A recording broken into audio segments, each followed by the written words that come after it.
Aditya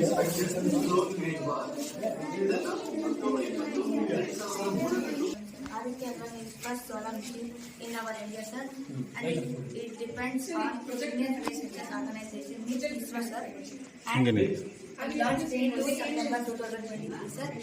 Timing 11:50, sir, in Srikanpura, in Andhra Pradesh, sir. And the vehicle of Aditya L1 is PSLV. What is meant by PSLV means, sir? Polar Satellite Vehicle Launching, sir. And Aditya L1 will collect valuable data and corona in this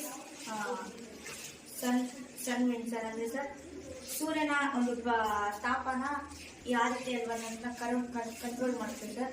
ಮತ್ತೆ ನಿಮ್ಗೆಲ್ಲ ಒಂದು doubt ಬಂದಿರುತ್ತೆ sir, ಇವಾಗ ಸೂರ್ಯನ ಹತ್ರ ಹೋದ್ರೆ ಏನಾದ್ರು melt ಆಗೋದು ಅವೆಲ್ಲ ಏನಾಗಲ್ಲ ಸರ್, ಯಾಕಂದ್ರೆ ಇದು 1 ಮಿಲಿಯನ್ ದೂರದಲ್ಲಿ ಇರುತ್ತೆ ಸರ್, ಅಂತರ ಕಾಪಾಡ್ಕೊಡುತ್ತೆ ಸರ್. ಅಲ್ಲಿಂದ ಇದು ಸೂರ್ಯನಿಂದ ಇನ್ಫಾರ್ಮೇಶನ್ಸ್ ಎಲ್ಲ ಕನೆಕ್ಟ್ ಮಾಡುತ್ತೆ ಸರ್.